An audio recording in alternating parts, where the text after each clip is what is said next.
여러분, 우리나라는 분단 국가입니다. 맞죠? 세계에서 유일하게 남은 분단 국가입니다. 세계 제2차 세계대전이 일어났을 때 우리처럼 나눠진 나라가 하나 있었습니다.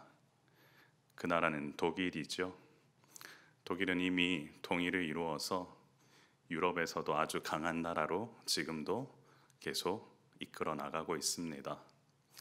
당시 우리나라는 신탁 통치가 결정이 되어서 38도선 이남과 이북으로 나눠졌습니다. 강대국들에 의해서 나눠진 그 나라는 지금까지도 나눠져서 살고 있습니다. 저희 돌아가신 할아버지와 할머니는 평안도 출신이십니다. 제가 어렸을 때 저희 할머니 할아버지 댁을 가면 무엇을 먹고 주로 보냈냐면요, 냉면을 그렇게 맛있게 먹으면서 시간을 보냈습니다. 그리고 이북에 계신 분들은 추위가 아무래도 이겨낼 수 있는 방법이 무엇일까 고민하다 보니까 기름기가 좀 많은 빈대떡, 그리고 돼지고기 수육 삶은 것을 항상 주시면서 나눠 먹었던 기억이 있습니다. 그때마다 당시에는 그런 생각을 하고 살지는 못했습니다. 이 음식이 이북 음식이구나.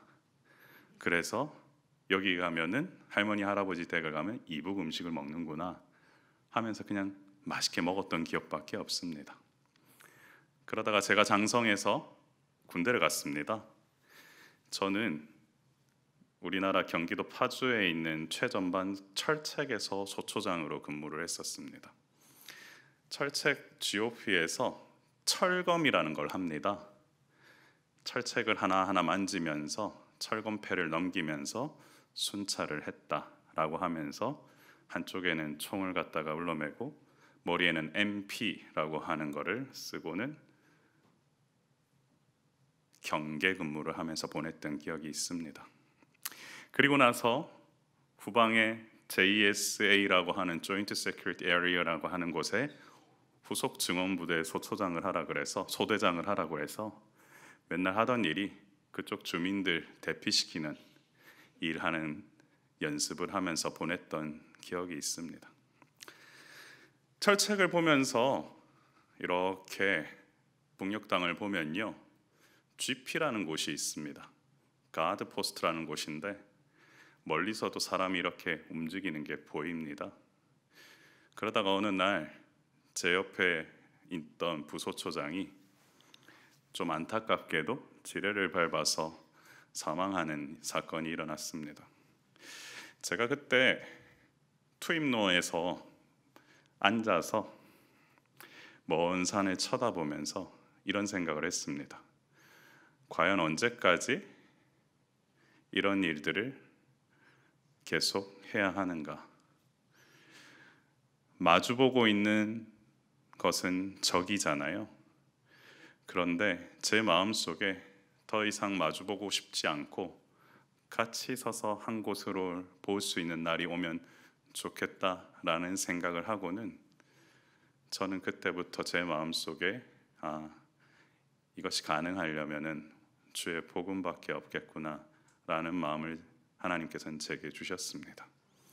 제대하고 나서는요, 제가 경제학 법학 전공을 했기 때문에 그걸 좀 잘 살려보면서 집안에 좀 도움을 주려고 일반 회사에서 제가 한 5년 동안 근무를 했던 기억이 또 있습니다. 거기서 소위 말하는 열정적으로 일을 하면서도 마음속에 한 곳에부터 우러나오는 제 마음의 심령이 어떻게 하면 가장 주님을 기쁘게 하면서 살아갈 수 있을까라는 고백 끝에 그래, 어릴 때부터 기도하고 꿈꿔왔던 주님 주시는 이 길을 가자 하고 제가 사랑의 교회에서 사역을 시작해서 올해 딱 만 13년이 되었습니다. 오늘 주빌리 구국통일기도회에서 말씀을 나누고자 할 때 무슨 얘기를 나눠야 될까 하다 보니까 그렇구나, 통일을 꿈꾸는 그런 사람이라면 내 마음속에서부터 복음에 대한 정체성은 기본이요, 내가 어떤 존재로 살아가야 하는지에 대해서 한번은 좀 성도님들과 나눠보고 싶다라는 마음을 하나님께서 주셨습니다. 그래서 그렇게 뒤적 보다 보니까 어떻게 살아야 될까 하다 보니 여러분 잘 아시는 예수님께서 우리 마지막에 주셨던 말씀이 마태복음 28장에 너희는 모든 족속을 제조로 삼아 아버지와 아들과 성령 이름 세례를 뭐하라고요? 베풀어라.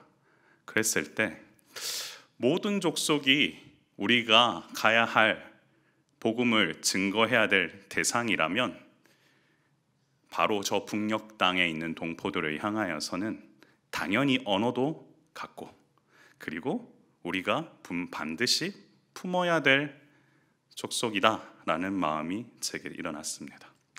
그리고는 말씀 준비하면서 저희에게는 딸아이 한 명 그리고 아들 한 명이 있는데 이제 6학년이 올라갑니다.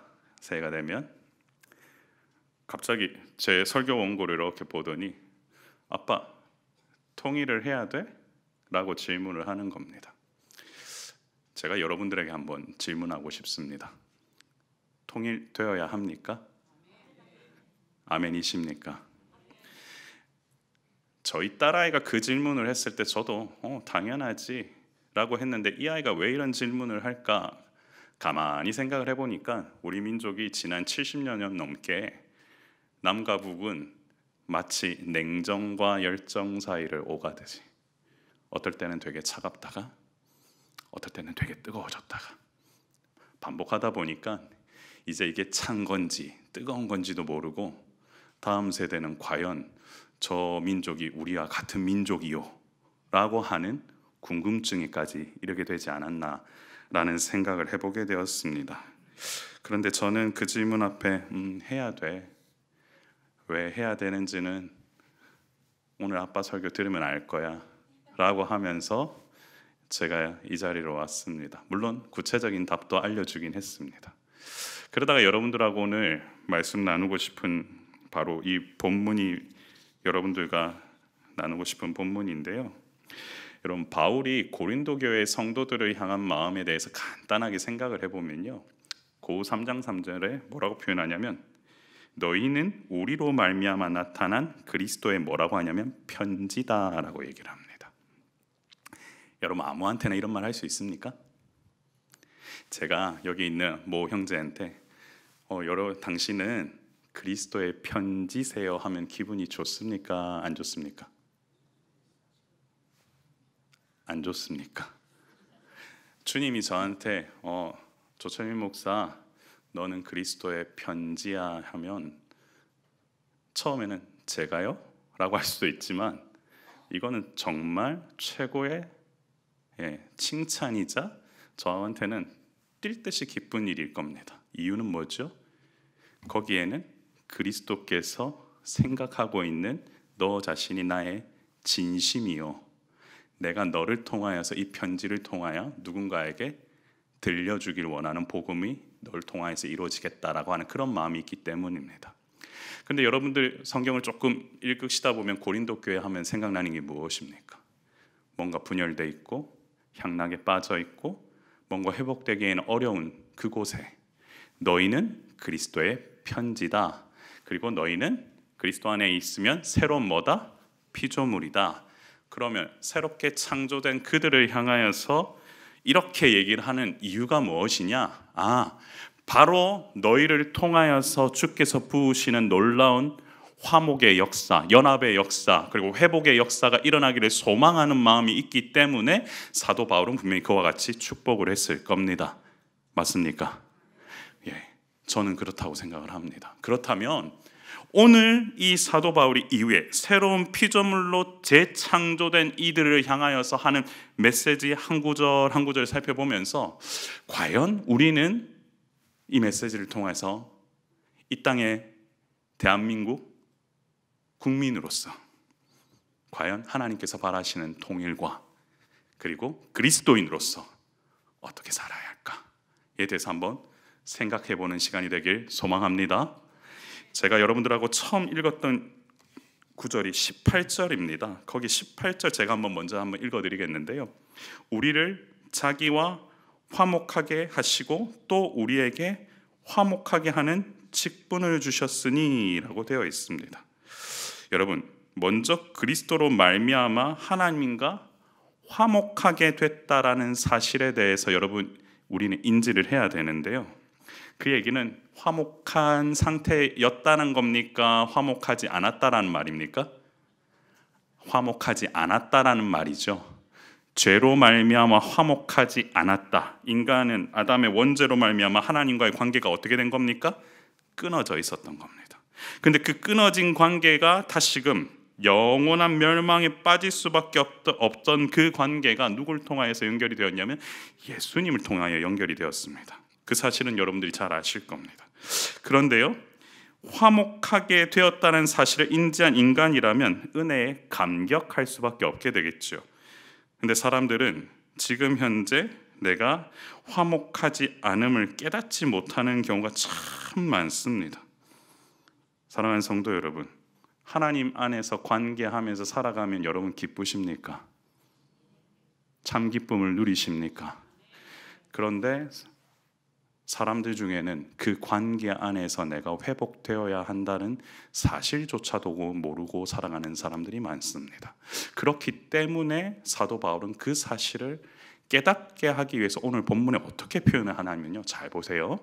자기야 화목하게 하시고 또 우리에게 화목하게 하는 직분을 주셨다라고 되어 있습니다.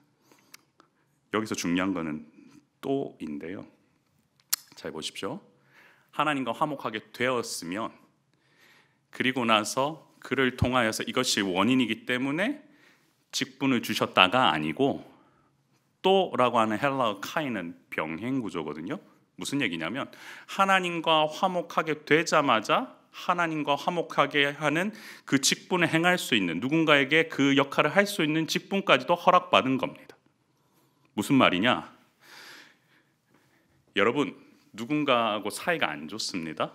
근데 그 사람하고 관계가 좋아졌어요. 근데 동시에 이 사람과의 관계가 너무 좋다라는 거를 갖다가 또한 증거하러 다닐 수 있는 역할까지 동시에 주어주는 게 사실 인간 사이에서는 쉽지 않습니다.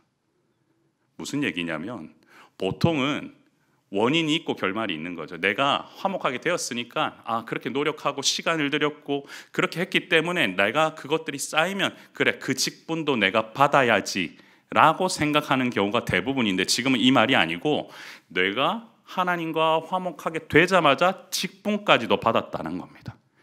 여기에 내 공로가 있습니까? 없습니까? 전혀 없습니다.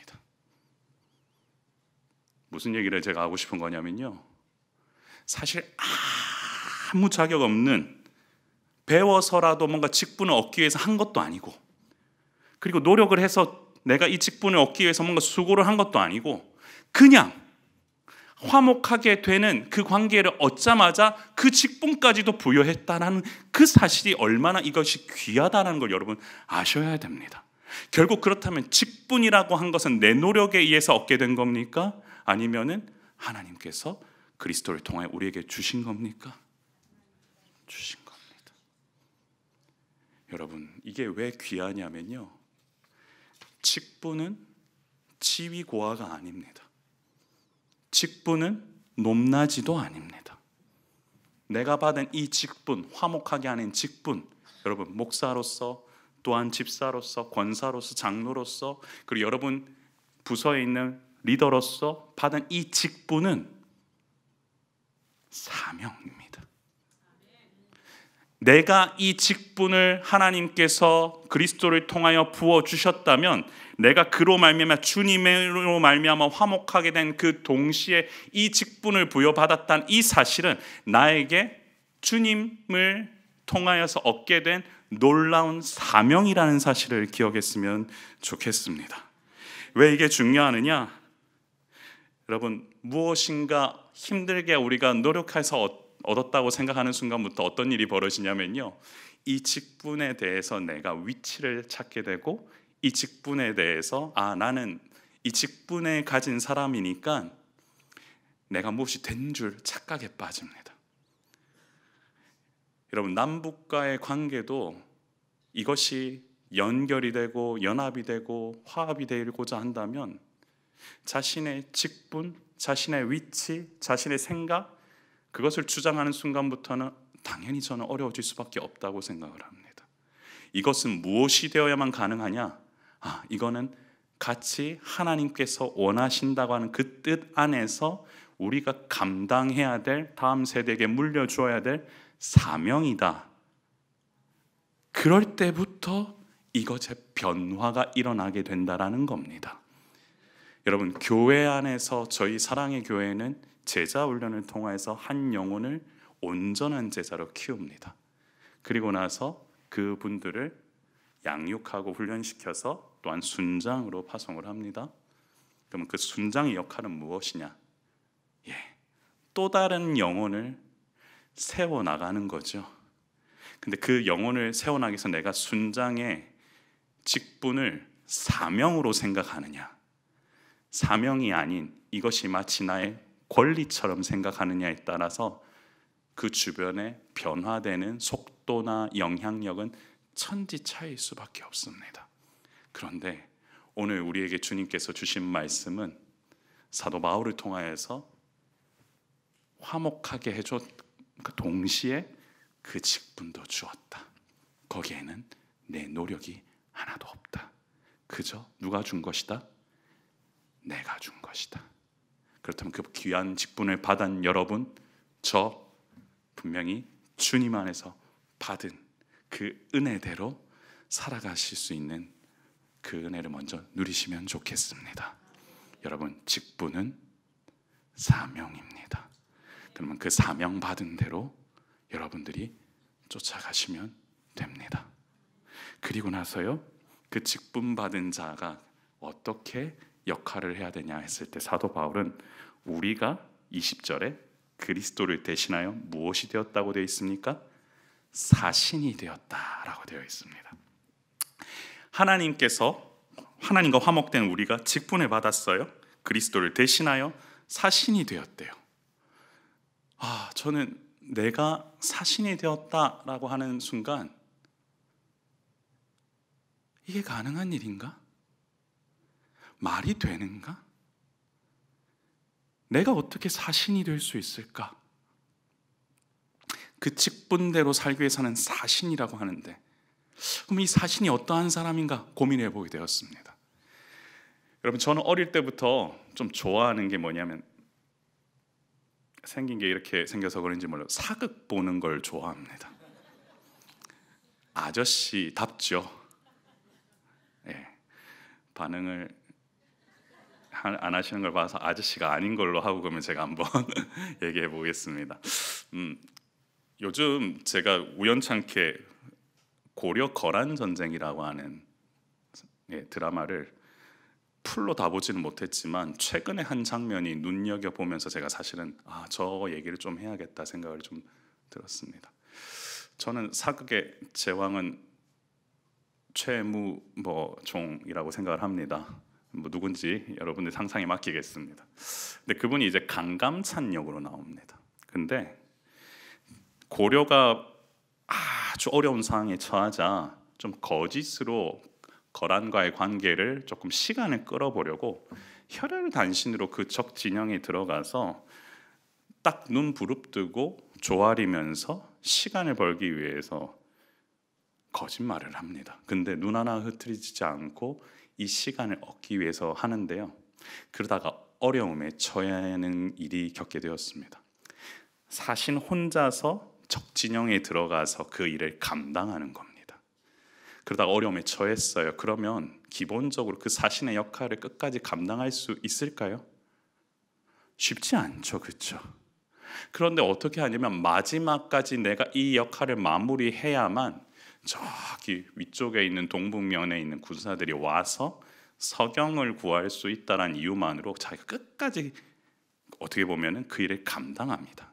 제가 여기서 말하고 싶은 건 뭐냐면, 사신의 역할 가운데 가장 중요한 것은 사명을 끝까지 완수하는 건데, 이 사신이 누굴 대신해서 지금 역할을 하고 있는 겁니까?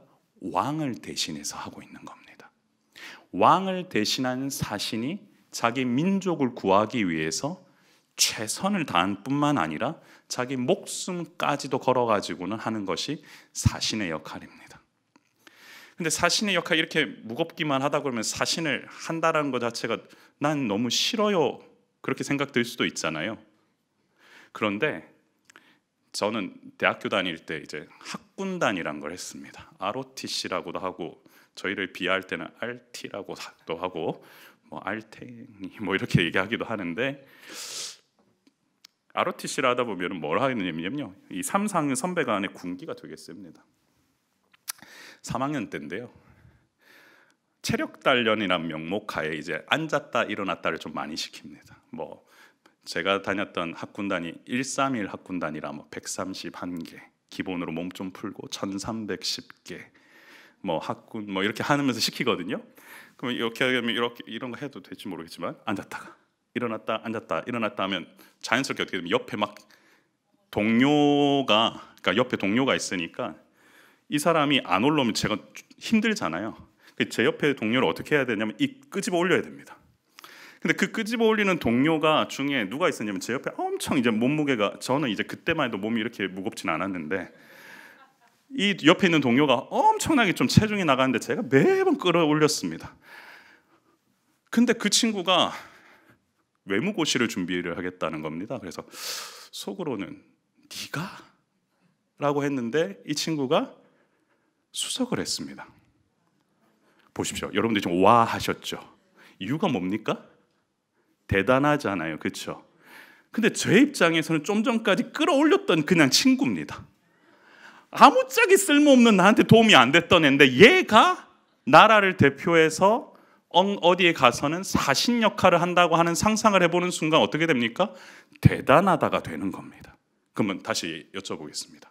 사신의 책무는 귀하지만 그 사신을 감당하고자 하는 많은 사람들이 보았을 때 그 사람은 분명히 귀하죠. 우리가 그런 존재라는 겁니다. 누구에 대신해서요? 그리스도를 대신해서요. 왕의 신하도 대단하고 우리나라를 대표하는 사신으로서의 대사에도 대단하지만 그 누구보다 대단하신 분들이 누구시냐면 여러분들이십니다. 왜냐고요? 그리스도를 대신한 사신이기 때문입니다. 여러분, 사실 여기 본문에 보면요, 사도 바울이 그리스도를 대신한 사신이 되었다고 하면서 하나님이 우리를 통해 너희를 권면하시는 것 같이라고 하는 표현이 있습니다. 여기서 권면하다라는 게 위로하신다라는 뜻인데요, 결국 뭐냐면 우리가 귀하게 하나님께서 위로를 통하여서 또한 이 책임감과 어떻게 보면 그 사명을 잘 감당하면서 누군가에게 위로를 전하는 사람이 누구냐면 사신입니다. 저야와 여러분은 누군가에게 그런 역할을 해야 되는 사람입니다. 그리스도를 대신하여 우리는 사신된 자인데, 그렇다면 우리의 몸에서 누가 드러나야 됩니까? 예수님이 드러나야 됩니다. 근데 제가 그 생각을 할 때마다 제가요, 제 몸속에서 예수님이 드러나야 한다고요. 막 가슴이 막 답답해 오는 겁니다.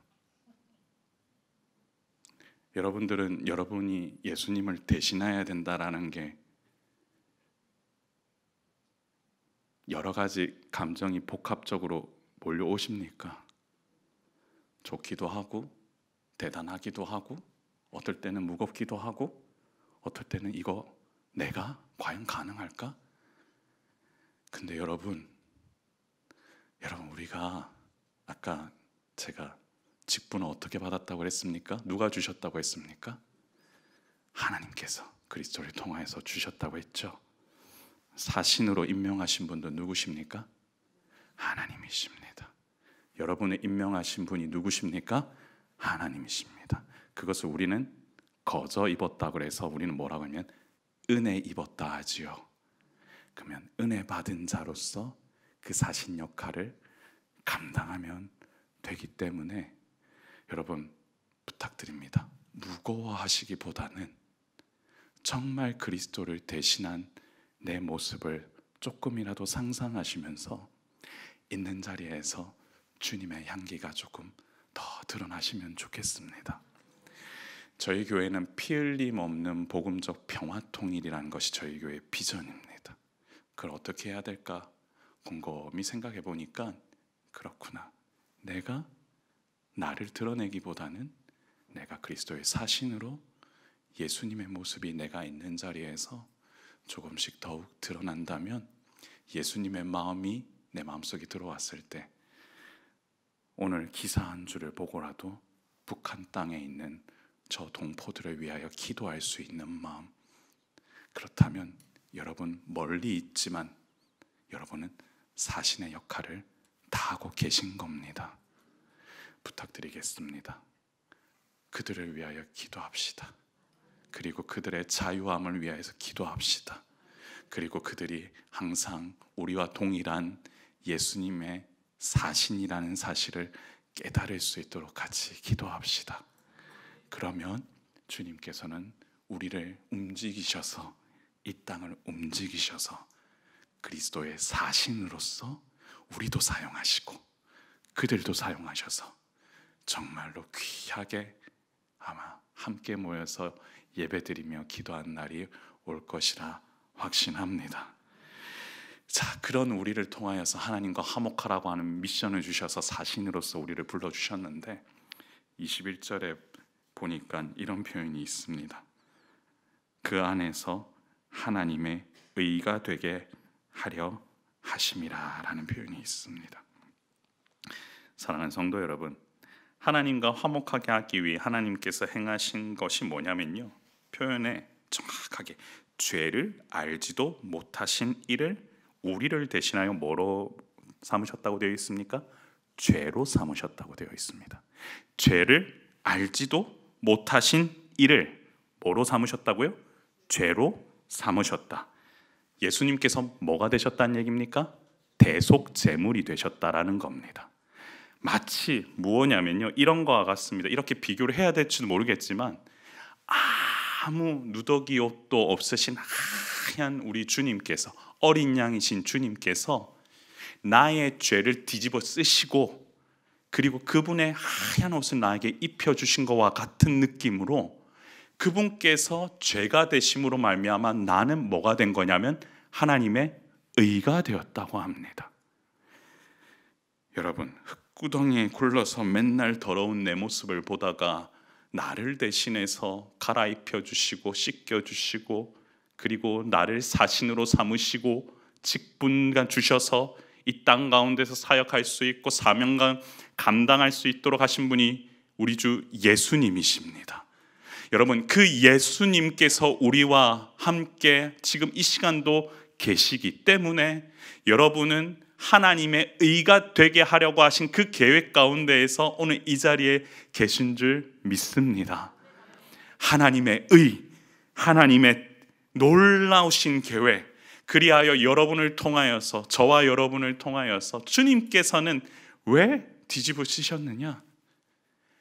영원한 생명을 우리에게 허락하시려고, 그리하여서 영원한 복을 우리에게 주시고자 의롭다 칭함을 주시고자 칭의, 그 놀라운 칭의의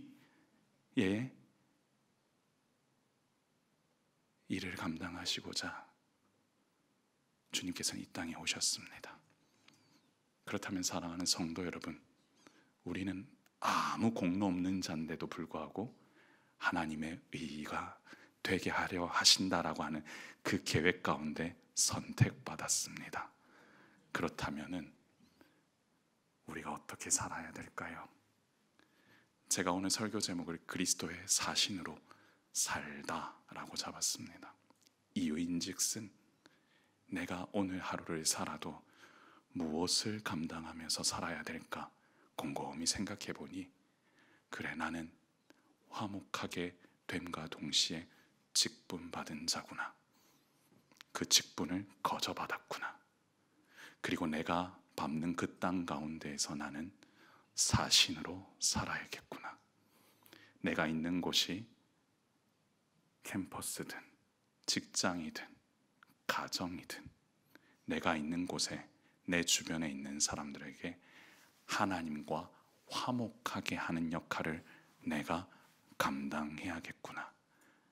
그런데 그 이유를 감당해야 된 이 궁극적인 이유가 뭐냐면, 아무 죄도 없으신 분이 자기가 죄가 되시고 나로 하여금 하나님의 의가 되게 하려고 하신다라는 그 사실을 내가 깨달아 알았는데 어찌 가만히 있을 수 있습니까? 여러분, 저희가 코로나 때 즐겨 불렀던 찬양 가운데 이런 찬양이 있습니다. 자격 없는 날 주께서 만지시네, 잃어버린 날 찾으신 그 사랑, 그 사랑, 독생자 예수 자유케 하네, 주의 자녀라 하시네. 여러분, 자격 없는 날 주께서 만지시네, 잃어버린 날 찾으신 그 사랑, 독생자 예수 날 자유케 하네, 주의 자녀라 하시네. 오늘 본문대로라면요, 거기 마지막 가사만 바꾸면 됩니다. 주의 사신이라고 하시네. 아무 자격 없는 나를 주님께서 불러서서 이 땅 가운데서 사명 감당하게 하시고, 그리하여서 사신이라 칭함받게 하시고, 여러분을 그곳으로 파송하셔서 내가 있는 곳에서 하나님과 화목하게 하시는 그 귀한 역사를 지금 이루고 계시는데, 우리가 기도하지 아니하고, 우리가 주님을 더욱더 바라보지 아니하고, 우리가 이 복음을 증거하지 아니한다면 얼마나 주님께서 마음 아파하시겠습니까? 사랑하는 성도 여러분, 이 땅 가운데서 살아가면서 우리가 기본적으로 해야 될 것이 무엇이냐면 바로 그리스도의 사신으로 살고자 하는 마음을 먼저 다지는 겁니다. 그리고 나서 여러분 주변 가운데 하나씩 바꿔가 보십시오. 그러다 보면서 제가 앞서 말씀드린 철책 너머의 저 땅에 있는 동포들에게까지도 내가 이 마음이 전달되었으면 좋겠다. 그리고 간절히 기도해 보십시오. 그러면 하나님은 유다 백성을 바벨론 포로 70년 이후에 귀환시키셨듯이 말도 안 되는 역사를 통하여서 그 역사를 반드시 일으켜 세우시리라 믿습니다. 저는 아무리 생각해 봐도 과연 내가 이 역할을 내 힘으로는 감당할 수가 없겠더라고요. 그래서 여러분, 이런 모임이 필요하고, 이런 자리에서 같이 기도하는 게 필요하고, 그리고 옆에 있는 동역자가 중요한 겁니다. 여러분, 지금 옆에 앉아 있는 동역자가 아무리 봐도 답이 안 나오는 것 같다, 그런 생각이 드십니까? 아닙니다. 답이 안 나오는 게 아니라요, 여러분을 위하여서 유일하게 기도해 줄 수 있는, 같이 사신으로 살고자 함께 손잡고 나아갈 주님께서 붙여주신 귀한 동역자입니다. 특별히 여기 우리 앞에 우리 젊은 우리 대학생분들 맞으신가요? 옆에 있는 친구가 답이 안 나오는 것 같아 보이죠? 너무 격하게 반응하면 진짜인 줄 압니다. 저도 그런 적이 있었던 것 같은데요, 아니요, 답이 나오더라고요. 저희가 말씀을 좀 마무리하려고 하는데요, 어릴 때 가장 많이 불렀던 찬양 중에 비전이라는 찬양 아시죠? 우리 보좌 앞에 모였네. 그때만 해도 그 비전이 아니라 잘 몰랐습니다. 우리가 생각하는 비전이라 그러면 고3 때니까 뭐가 되어야 하는 줄 알았습니다. 그래서 가사를 바꿔서 이를 어떻게 부르냐면, 우리 보좌 앞에 모였네 함께 주를 찬양하며, 이렇게 하지 않습니까? 근데 그 가사를 아무도 허락하지 않았음에도 불구하고 뭐 철민이 목사 되고 뭐 이렇게 갖다가 바꿔 불렀거든요. 진짜 그렇게 불렀습니다. 근데 되게 웃긴 건 뭐냐면 다 그대로 됐습니다. 근데 그 비전이 아니거든요. 여기서 말하는 비전이 뭡니까? 우리 다 함께 모여서 뭐 하자고요? 보좌 앞에 하나님께 예배드리는 그날을 꿈꾸면서 부르는 게 비전입니다. 근데 아까 제가 농담으로 했지만 뭐 됐다, 그게 되는 게 중요한 게 아니고요. 문제는 뭐냐면 사는 게 중요한 거거든요. 그 자리에서 그 친구들이 사신으로 산다면 함께 모여서 주님과 함께 예배 드리는 그날에 어떠한 모습이든지 간에 주님께서는 여러분을 통하여서 귀하게 사용하실 겁니다. 저는 그날이 오기를 고대합니다. 저에게도 꿈이 있는데요, 제 마음속으로 항상 마지막에 꾸는 꿈이 뭐냐면, 주님, 우리 담임 목사님께서는 항상 203350과 함께 평양에서 특세하는 날을 많이 얘기하십니다. 근데 저는 사실 사역 처음 시작했을 때부터 제 마음속 꿈은, 주님, 언젠가 제가 한 번은 평양 땅에서 사역할 수 있는 기회를 주십시오. 그 이유가 언제 생겼냐면요, 저는 국제제자훈련원에서 오래 사역을 했는데 제가 브라질 땅에 가서 사역하면서 칼 세미나를 진행했던 적이 있습니다. 근데 그때 기도하다가 놀라운 걸 제가 많이 봤습니다. 같이 저를 통역해 주셨던 목사님이 브라질에서 개척을 하시면서 시작을 하셨는데, 함께 많은 사람들을 복음으로 다시금 재무장시키는 걸 보면서, 제가 지금 뭐 브라질까지는 갈 수 없지만 나에게 있어서 그 땅이 어딜까 했을 때, 언젠가는 한번 저곳에서 귀하게 쓰임 받고 싶다. 허황된 꿈처럼 보이십니까? 예, 괜찮습니다. 저는 그러고 삽니다.